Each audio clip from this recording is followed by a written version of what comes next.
Nuestro cerebro es un órgano construido para modificarse en respuesta a las experiencias. Richard Davidson. Vivimos inmersos en nuestra rutina cotidiana, sumergidos en una serie de gestos y situaciones que se repiten día a día, de la mañana a la noche. Pero en realidad, de lo que rara vez somos conscientes es de que estamos programados, más que cualquier otro animal, para cambiar, para aprender y para dejar que nuestro entorno moldee el sustrato de nuestros pensamientos, el cerebro. Si queremos mejorar nuestro comportamiento con los demás y con nuestro entorno natural, habrá que trabajar en ello desde los primeros años, como hacemos para aprender a hablar o a tocar un instrumento. Hoy en Redes escucharemos propuestas venidas de la neurociencia para mejorar la educación, y con el psicólogo Daniel Goleman descubriremos cómo consumir en el futuro para ser unos mejores huéspedes de este planeta.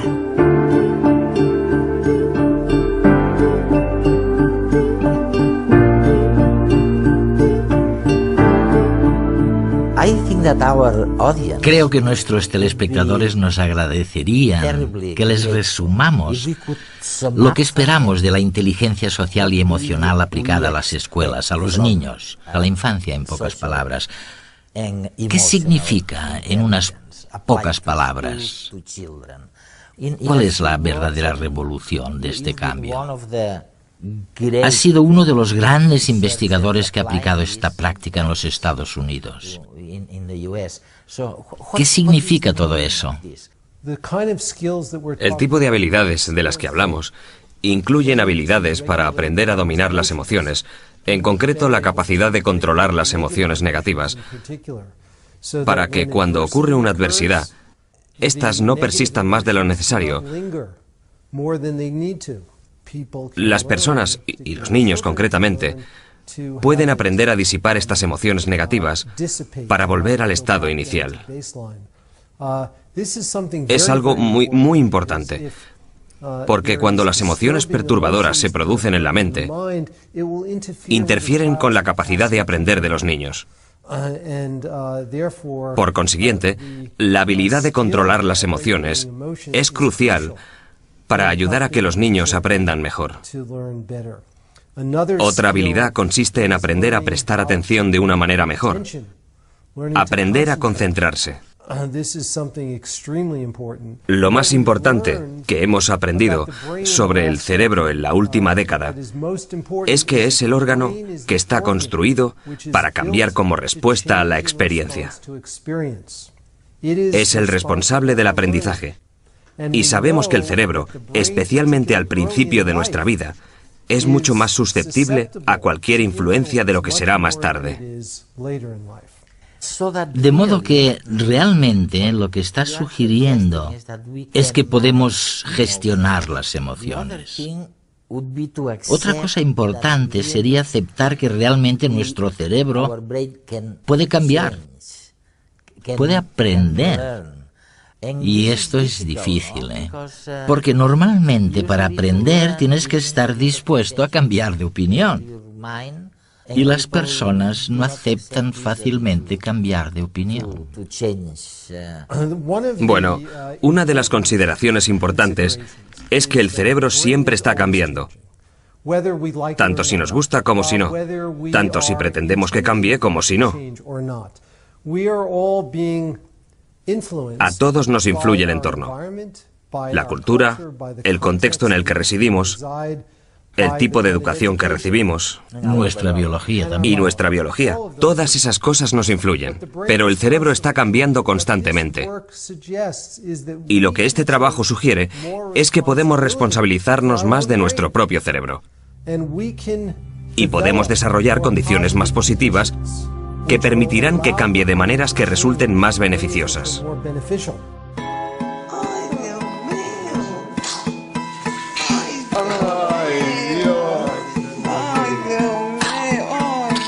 Desde el nacimiento, nuestro cerebro va modificándose, adaptándose con cada nueva experiencia, porque está construido con ese fin. Cada evento, cada suceso bueno y malo, va dejando su huella en el cerebro, creando a su paso un camino neuronal. Puede que ello nos haga sentir víctimas de nuestro pasado, el cual ha trazado caminos neuronales demasiado trillados, demasiado hondos, que nos hacen reaccionar automáticamente.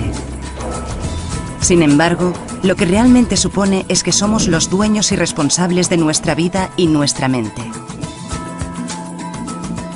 Dado que la mente es maleable y la plasticidad cerebral algo aceptado y demostrado, por la misma razón, cualquier cambio en la conducta afectará a nuestro cerebro, modificando su función y, por último, su estructura. Si optamos conscientemente por promover cambios positivos en nuestro cerebro, cultivando hábitos sociales y emocionales apropiados en nosotros y en nuestros hijos, podremos aprender a regular mejor nuestras emociones. Lo que significa no permanecer en las emociones negativas más allá de lo que es sano y saludable, y fomentar las positivas, como la empatía, la compasión y la cooperación.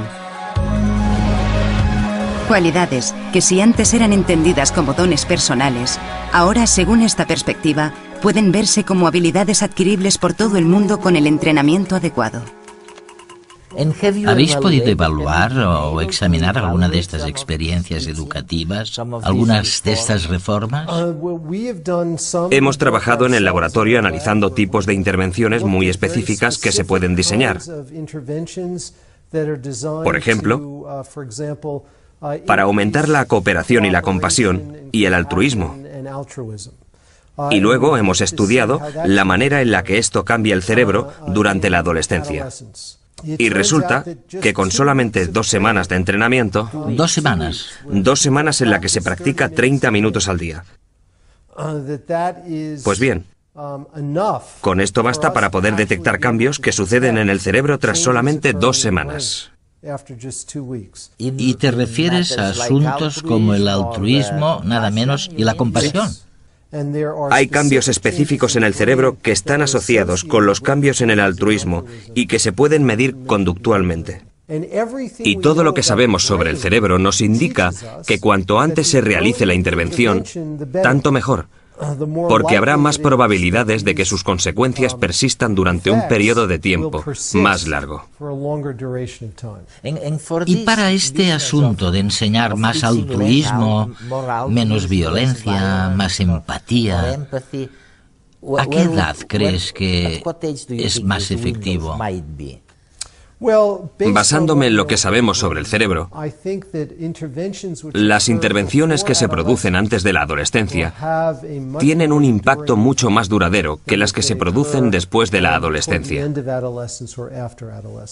Sabemos, por ejemplo, que una de las partes más críticas del cerebro a la hora de controlar las emociones es la corteza prefrontal, una región situada en la parte delantera del cerebro. Y sigue desarrollándose hasta un poco después de la adolescencia, hasta los 20 años aproximadamente.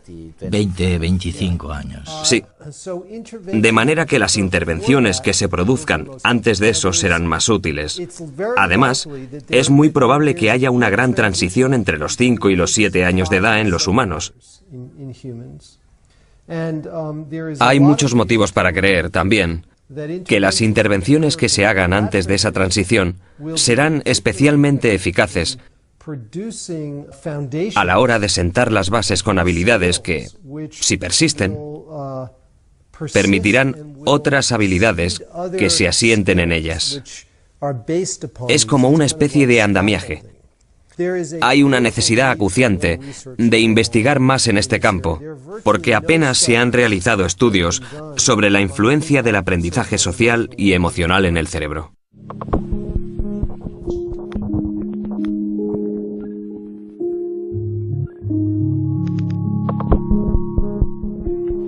En muchos países asiáticos tenemos un proverbio que dice: el espíritu de cuando tenemos 3 años vive con nosotros hasta que cumplimos los 100. Es decir, que el desarrollo temprano influye en el resto de nuestra vida. El neurocientífico Takao Henge investiga en la Universidad de Harvard cómo se establecen las conexiones cerebrales en los primeros años de vida y conoce muy bien los estudios actuales sobre la capacidad de cambio del cerebro en función de su entorno. Este es un tema que estamos investigando y estudiando, y resulta bastante sorprendente el hallar ejemplos, desde los ratones hasta los humanos, de mecanismos biológicos presentes en todas las especies y que hacen a nuestro cerebro extremadamente plástico. Al principio de la vida es muy flexible y luego se hace más rígido. He pensado que podría daros un par de ejemplos.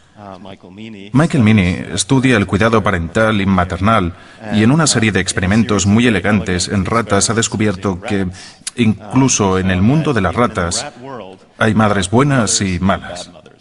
El cuidado maternal en el mundo roedor implica lamer y limpiar, cuidar a las crías. Y esto es algo que se puede cuantificar. Michael ha demostrado que desde el principio, si una ratita hembra nace de una madre poco cariñosa y recibe poca atención, cuando crezca será una mala madre, además de sufrir otros déficits cognitivos en el aprendizaje y la memoria, por ejemplo. Y hay una base molecular bioquímica muy buena para esto en el cerebro. Pero lo asombroso de su trabajo es la idea que tuvo. Las crías de rata que habían nacido de una mala madre las dio de acogida a una buena madre, una que las lamiera y aseara mucho. Y resulta que, en este caso, incluso las ratitas que estaban genéticamente predispuestas a ser malas madres en el futuro, modificaron su conducta. Si habían recibido los cuidados de una buena madre adoptiva, las ratitas crecían y se convertían en buenas madres que lamían y acicalaban mucho a sus crías. Se trata de un cambio epigenético espectacular que, de hecho, se debe a la modificación del gen de un receptor hormonal concreto. Este mismo año han publicado la asombrosa versión humana de esto.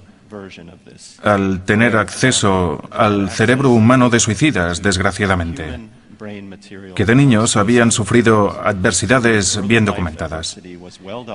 Y se descubrieron las mismas modificaciones en las personas que habían sufrido adversidades de niños frente a los que habían muerto de causas naturales o los que no presentaban un historial problemático.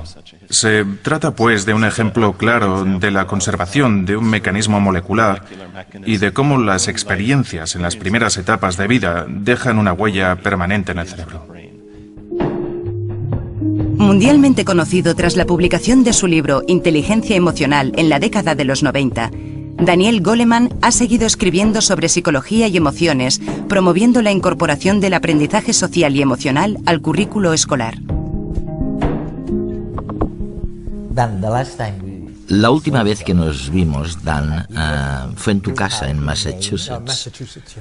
Y fue justo después de aquel éxito increíble que tuviste en todo el mundo. En aquella época fue realmente increíble, con tu libro La inteligencia emocional. Sí, sí. Coincidió con un momento en que se vivía un cierto desencanto. Había menos expectativas en cuanto a las posibilidades de cambiar el mundo directamente, a través de la política, digamos. Y quizás una mejor forma de conseguirlo era aprender a manejar las propias emociones. Y una vez asumido por todos nosotros, por nuestra audiencia también, que podemos gestionar nuestras propias emociones, que podemos gestionar lo que tenemos dentro de nosotros, nos hablas ahora de la tradición contemplativa, de los budistas, como el Dalai Lama, que lo han estado haciendo durante décadas. Sí, eso es. Y tú preguntas muy acertadamente, ¿podemos aprovechar algo de su experiencia? ¿De Exacto. aquello? Sí, yo estoy participando en esta conferencia con el Mind and Life Institute, que es un instituto que trabaja con el Dalai Lama. Se trata de un grupo de neurocientíficos que estudian las tradiciones antiguas de una filosofía y práctica como el budismo a fin de ver qué estrategias tienen para apaciguar la mente, para ser más compasivos, para aprender a concentrarse. Lo que nos dijo el Dalai a los científicos fue: tomad estos métodos, sacadlos del contexto religioso, estudiadlos muy a fondo y si pueden ser de alguna ayuda para la gente, difundidlos por todas partes. Ahora estamos descubriendo que enseñar habilidades sociales y emocionales a los niños desde que tienen 5 años hasta la universidad es muy eficaz. Los vuelve mucho más cívicos, mucho mejores estudiantes. Es un error pensar que la cognición y las emociones son dos cosas totalmente separadas. Es la misma área cerebral. De modo que ayudar a los niños a gestionar mejor sus emociones significa que pueden aprender mejor. Ahora estamos estudiando los métodos contemplativos que se han venido utilizando durante siglos. Y en el catolicismo también, por cierto, no solo en el budismo. Toda gran religión ha utilizado alguna vez algún tipo de práctica contemplativa de desarrollo de la mente. Nosotros lo estamos estudiando para ver si podemos aprovecharlo y hacer algo por los niños para ayudarles a concentrarse. Hoy en día los niños y también sus padres son muy dispersos y necesitan más ayuda con esas habilidades. Hoy en día probablemente haya solo una docena de currículos escolares que enseñen a los niños mindfulness, que les enseñen a concentrarse mejor, a focalizar, a hacer introspección y a ser más compasivos. Se trata de programas piloto. Desde 1995, cuando escribí La inteligencia emocional, ha habido cientos de programas sobre aprendizaje social y emocional y creo que va a ocurrir lo mismo con este campo. ¿Es verdad? En la próxima década.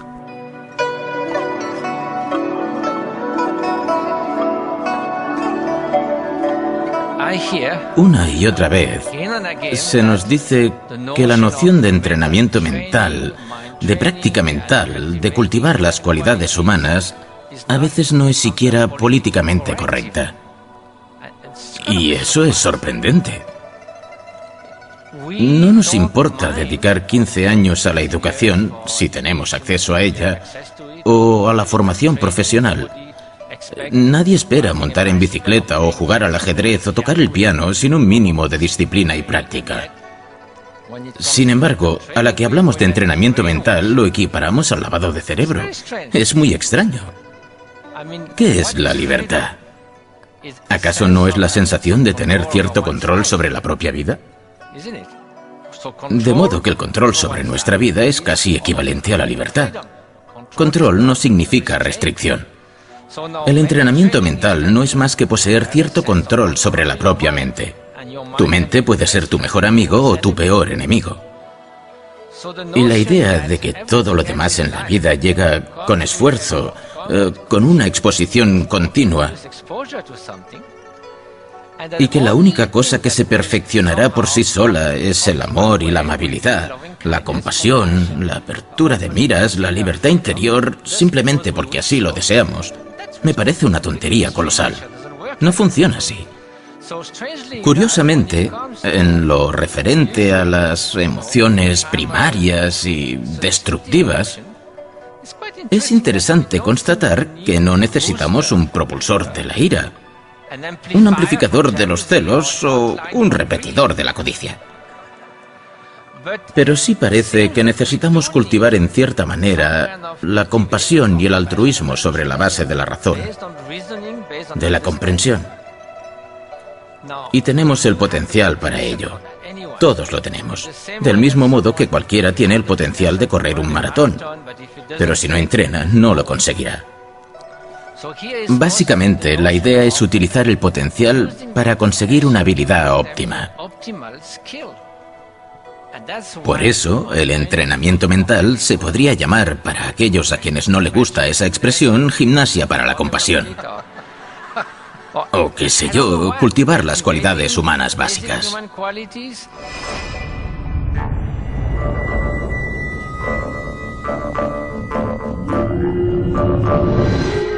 En 1921, Albert Einstein nos recordaba que el ser humano es también una parte del todo que llamamos universo.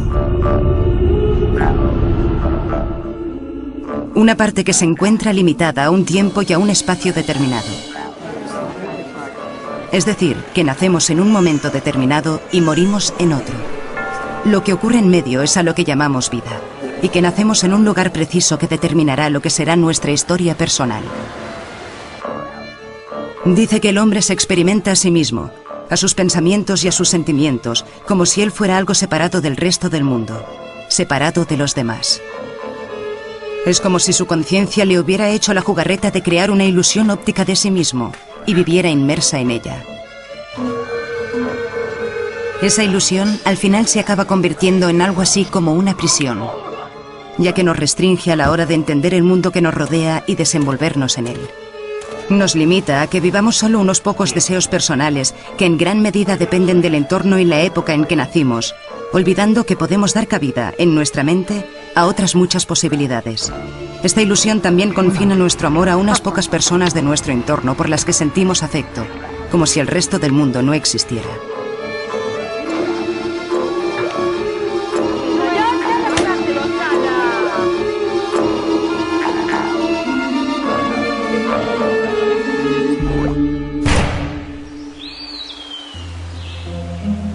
Por eso, Albert Einstein nos decía que el ser humano debería ampliar su círculo de compasión y afecto, hasta abarcar a todas las criaturas vivas y, por ende, a la naturaleza en su esplendor.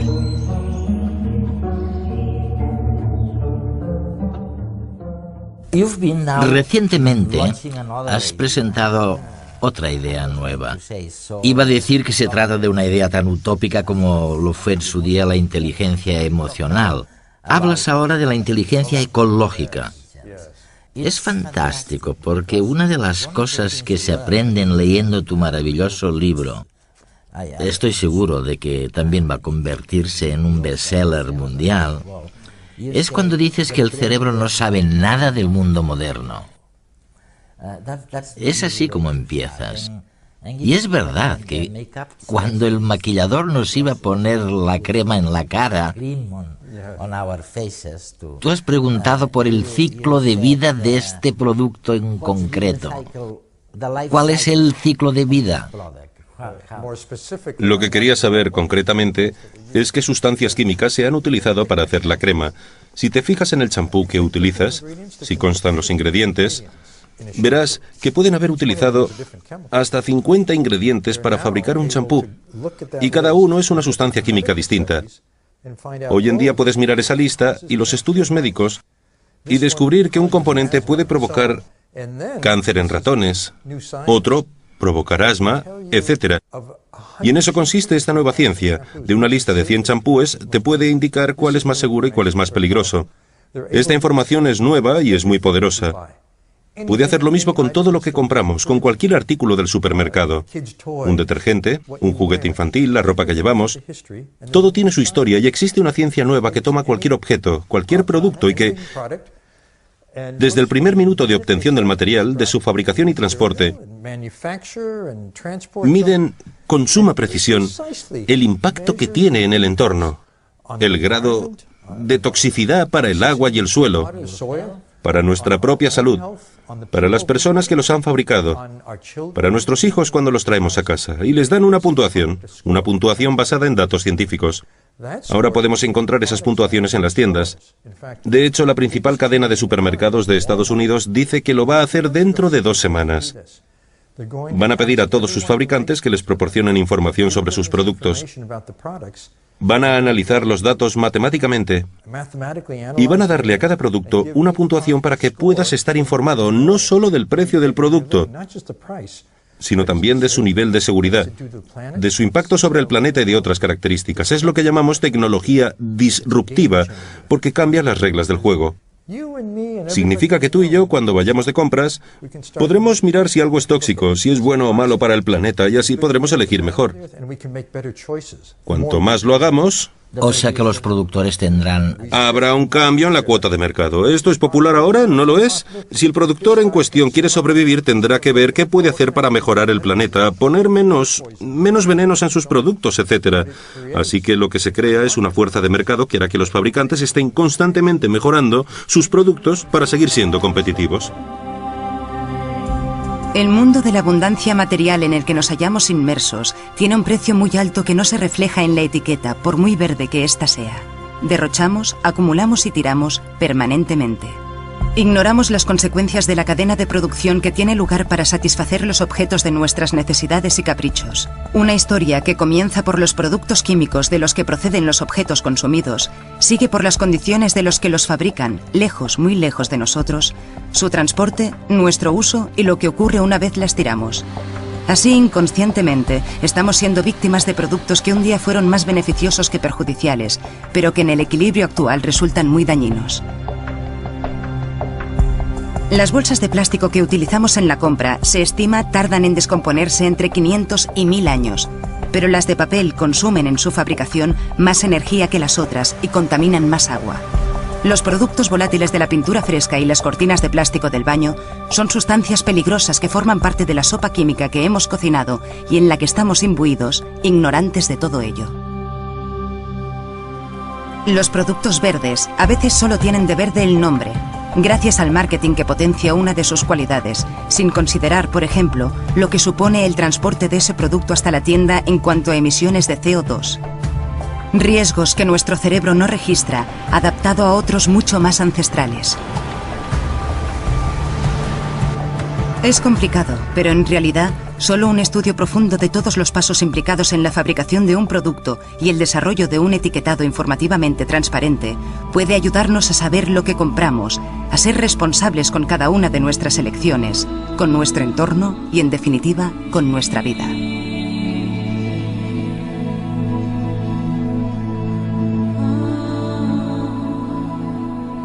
¿Cuántos años hace que publicaste La inteligencia emocional? En 1995. En 1995, o sea, 15 años.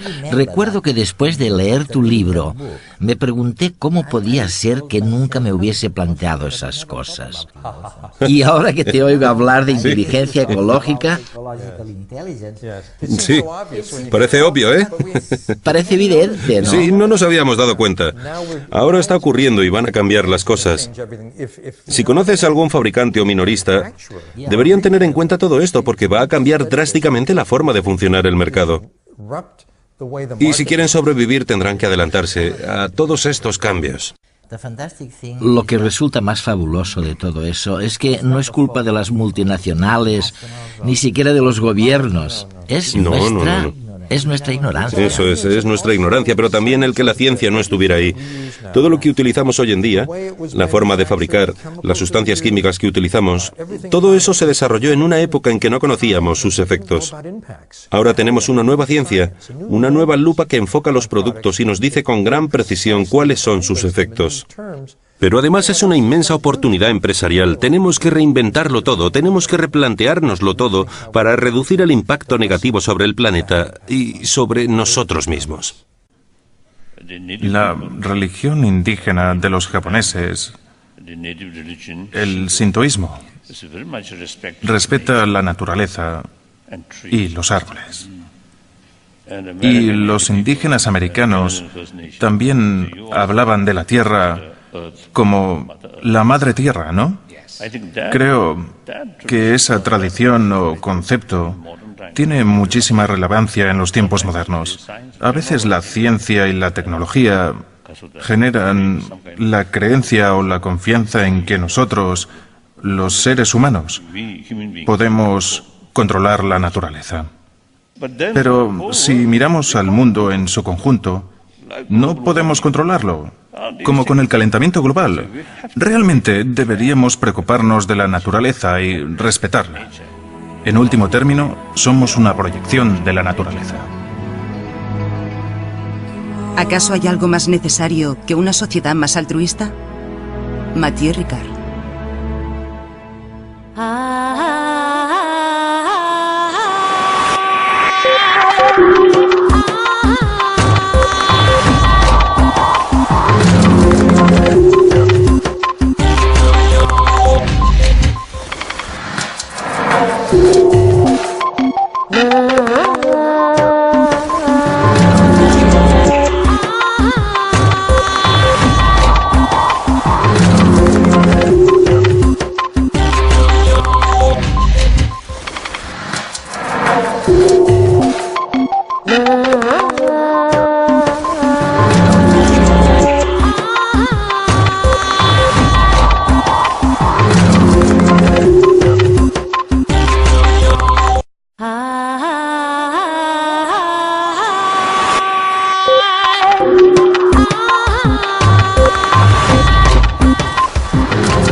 Nuestro cerebro es un órgano construido para modificarse en respuesta a las experiencias.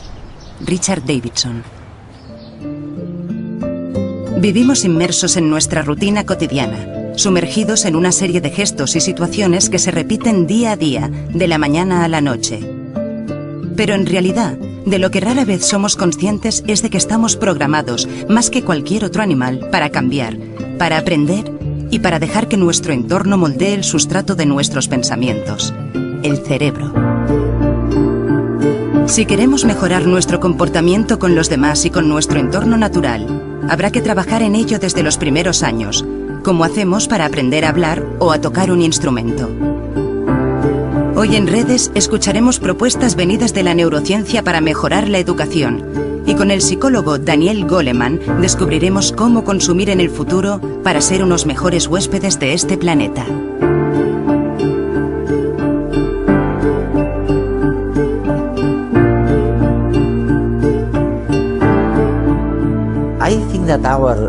Creo que nuestros telespectadores nos agradecerían que les resumamos lo que esperamos de la inteligencia social y emocional aplicada a las escuelas, a los niños, a la infancia, en pocas palabras. ¿Qué significa, en unas pocas palabras? ¿Cuál es la verdadera revolución de este cambio? Ha sido uno de los grandes investigadores que ha aplicado esta práctica en los Estados Unidos. ¿Qué significa todo eso?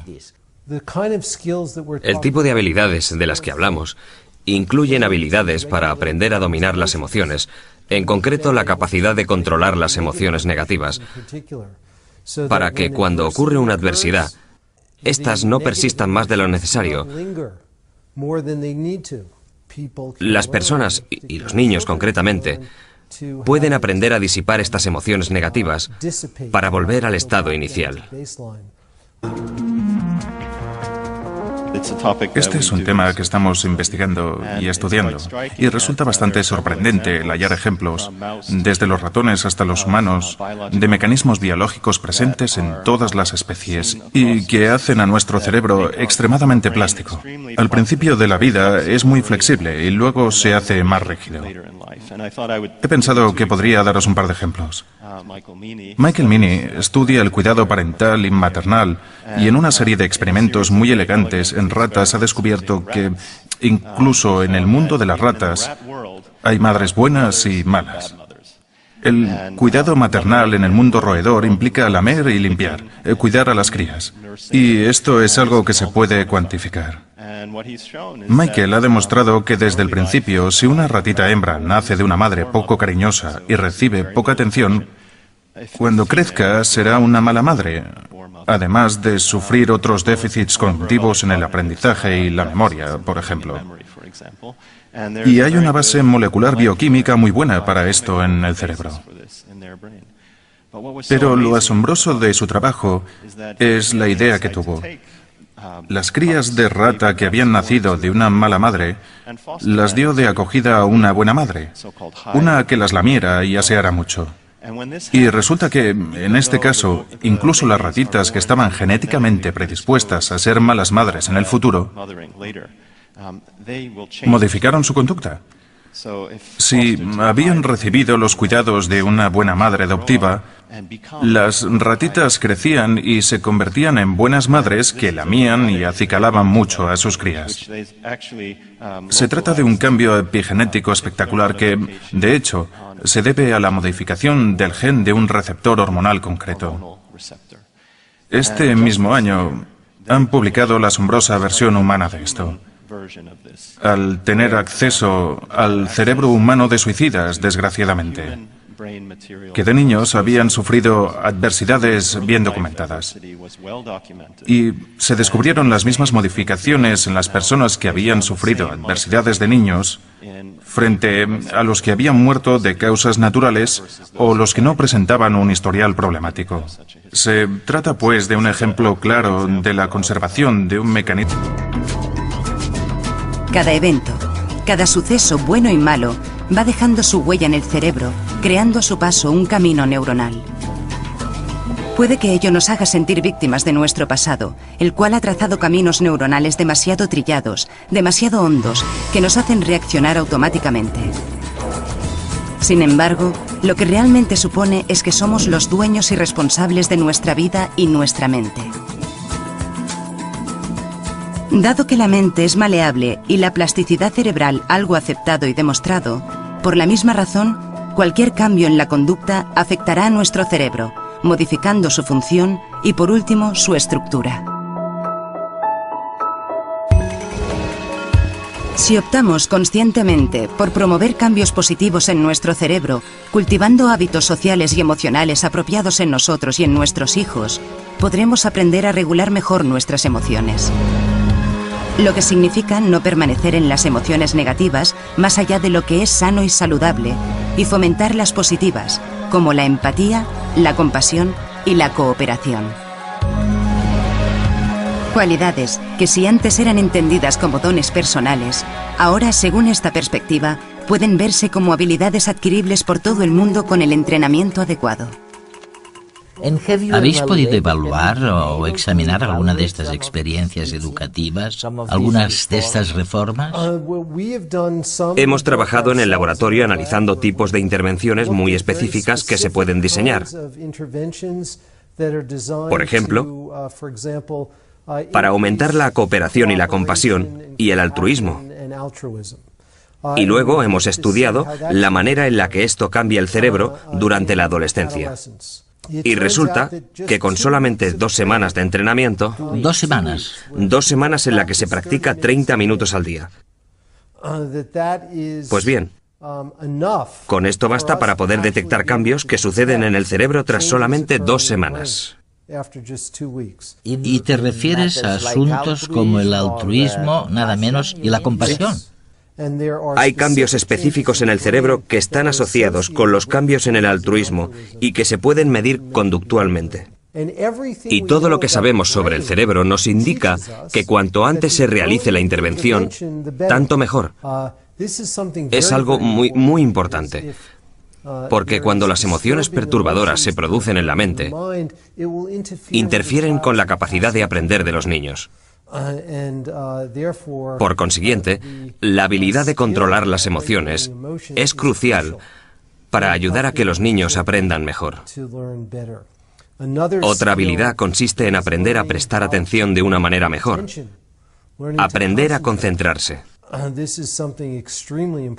Lo más importante que hemos aprendido sobre el cerebro en la última década es que es el órgano que está construido para cambiar como respuesta a la experiencia. Es el responsable del aprendizaje. Y sabemos que el cerebro, especialmente al principio de nuestra vida, es mucho más susceptible a cualquier influencia de lo que será más tarde.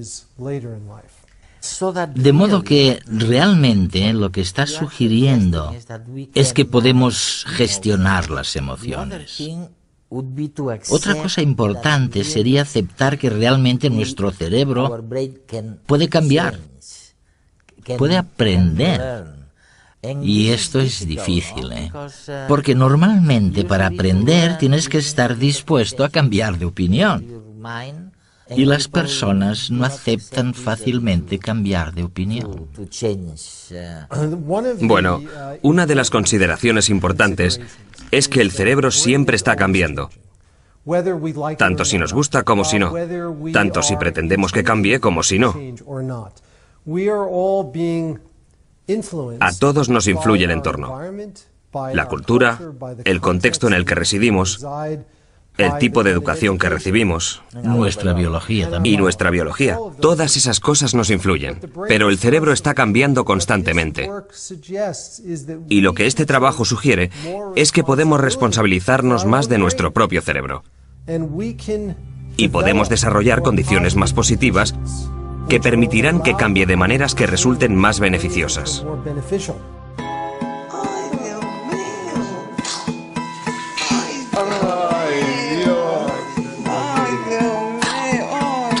Desde el nacimiento, nuestro cerebro va modificándose, adaptándose con cada nueva experiencia, porque está construido con ese fin. porque habrá más probabilidades de que sus consecuencias persistan durante un periodo de tiempo más largo. Y para este asunto de enseñar más altruismo, menos violencia, más empatía, ¿a qué edad crees que es más efectivo? Basándome en lo que sabemos sobre el cerebro, las intervenciones que se producen antes de la adolescencia tienen un impacto mucho más duradero que las que se producen después de la adolescencia. Sabemos, por ejemplo, que una de las partes más críticas del cerebro a la hora de controlar las emociones es la corteza prefrontal, una región situada en la parte delantera del cerebro. Y sigue desarrollándose hasta un poco después de la adolescencia, hasta los 20 años aproximadamente. 20, 25 años. Sí. De manera que las intervenciones que se produzcan antes de eso serán más útiles. Además, es muy probable que haya una gran transición entre los 5 y los 7 años de edad en los humanos. Hay muchos motivos para creer también que las intervenciones que se hagan antes de esa transición serán especialmente eficaces a la hora de sentar las bases con habilidades que, si persisten, permitirán otras habilidades que se asienten en ellas. Es como una especie de andamiaje.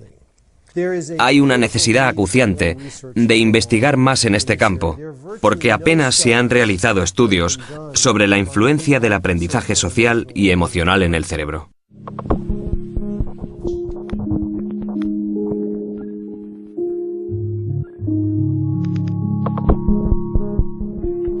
En muchos países asiáticos tenemos un proverbio que dice: el espíritu de cuando tenemos 3 años vive con nosotros hasta que cumplimos los 100. Es decir, que el desarrollo temprano influye en el resto de nuestra vida. El neurocientífico Takao Henge investiga en la Universidad de Harvard cómo se establecen las conexiones cerebrales en los primeros años de vida y conoce muy bien los estudios actuales sobre la capacidad de cambio del cerebro en función de su entorno.